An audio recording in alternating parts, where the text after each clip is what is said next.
আলোচনা ক্রমে আমাদের সামনে যে লোকসভা নির্বাচন আসছে, এই নির্বাচনে আমাদের সংগঠন বিজেপি কে পরাস্ত করবার জন্য সমস্ত শক্তি করবার জন্য আমরা আহ্বান জানিয়েছি রাজ্যবাসীকে।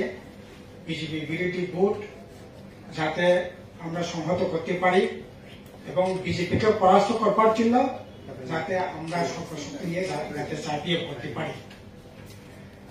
যেহেতু এই সময়টার মধ্যে আমরা লক্ষ্য করলাম যে রাজ্যে বিজেপি আইপিএফটি আজকে নতুন করে ত্রিপুরা মথা যুক্ত হয়েছে, যদিও ত্রিপুরা মথাকে যুক্ত করে কিছু বলবার নেই, তবে আমরা লক্ষ্য করলাম যে এখনো এই যে আমাদের গত সিসি মিটিং এর পর এই সিসি মিটিং পর্যন্ত রিপোর্টে যেটা উঠে এসছে, এটা হচ্ছে এখনো রাজ্যে মানে ভয়ঙ্কর ধরনের কাজ খাদ্যের যে সমস্যা এটা আরো তীব্র হচ্ছে এবং গ্রামীণ যে বাজারগুলো এখন হাহাকার অবস্থা চলছে। এখন মানুষ সরকারের একার কাজ তো নেই, যা পূজার আগে যা কাজ হয়েছে 6 মাস অতিক্রান্ত হয়ে যাচ্ছে, এখনো পূজার আগে যে কাজ হয়েছে তা ছিটে ফুটে আরো বেশিরভাগ এলাকাতেই সেখানে সঠিক পেমেন্ট পাওয়া যায়নি, পেমেন্ট হয়নি এবং এখন প্রায় 6 মাস অতিক্রান্ত হয়েছে, নতুন করে কাজ এখনো সেই জায়গাগুলিতে কাজ নেই, বিশেষ করে উপজাতি এলাকায়, এডিসি এলাকায়। এবং মানুষ বিকল্প হিসেবে এখন কিছু খুঁজে পাচ্ছে না কর্মসংস্থানের জন্য।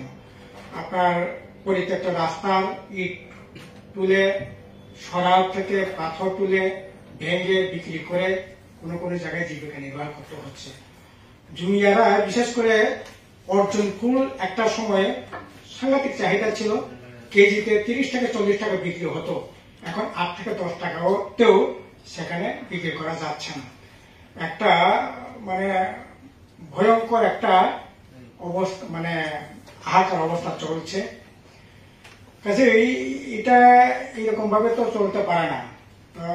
এবং সামনে আসছে এখন নির্বাচন যেহেতু ঘোষণা হয়ে গেল, পরে নতুন করে কাজটা দেওয়ার যাবে না, আরো ভয়ঙ্কর পরিস্থিতি সেখানে তৈরি হবে, প্রচন্ড আকাল সেখানে চলবে এবং রাজ্যে বিজেপি আইপিএফটি জোট সরকার আসলে এইগুলিতে কোনো ধরনের নজরই দিচ্ছে না।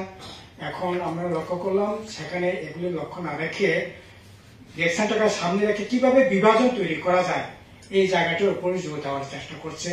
এখন নতুন করে সিআইটিকে তুলছে, ইউসিসি সেখানে উপস্থিত করবার চেষ্টা করছে।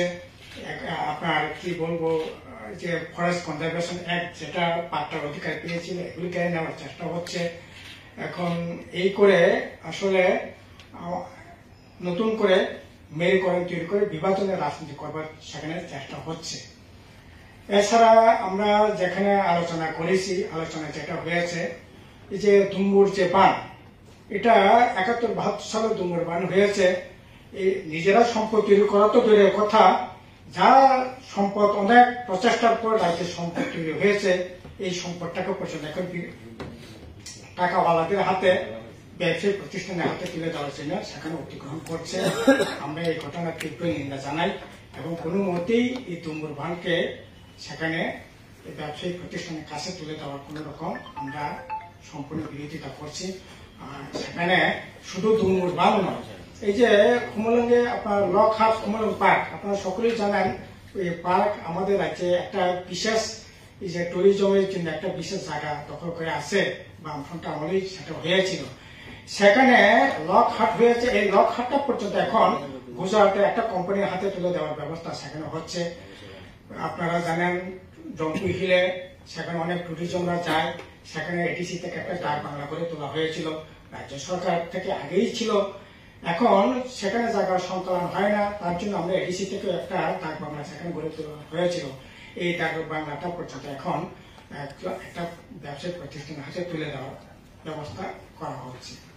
এই করে আসলে এডিসি প্রশাসনও সেখানে যেরকম রাজ্যে যেরকম ভাবে দেউলিপনা ভাবে চলছে, একইভাবে এডিসি প্রশাসনও একইভাবে দেউলিপনা ভাবে চলছে।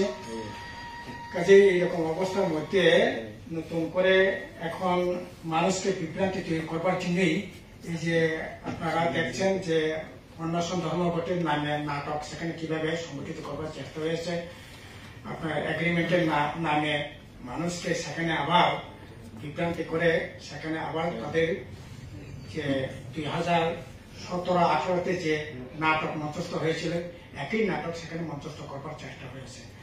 এবং এই করে আসলে মানুষের যে মূল যে সমস্যা, এই মূল সমস্যা থেকে দৃষ্টি ঘুরিয়ে দেওয়ার জন্যই এগুলি করবার চেষ্টা হচ্ছে। এগুলিতে মানুষের সমস্যা, প্রজাতিদের সমস্যা সমাধানের জন্য কোনো ধরনের সেখানে এগুলি দিয়ে মীমাংসা হবে না। আমরা মনে করি ভোটের জন্য, রাজনীতির জন্য এগুলি করবার চেষ্টা হচ্ছে। কাজেই এখন তো আজকে তো আরো খোলামেলা ভাবেই আমরা দেখছি, আগে ঘুমটা পরে নাড়বার চেষ্টা হয়েছিল, আজকে ঘুমটা খুলে সেখানে নাড়বার চেষ্টা করছে। তার জন্য আজকে মন্ত্রিসভাতেও যোগদান করেছে। এটা নতুন কোনো ঘটনা নয়।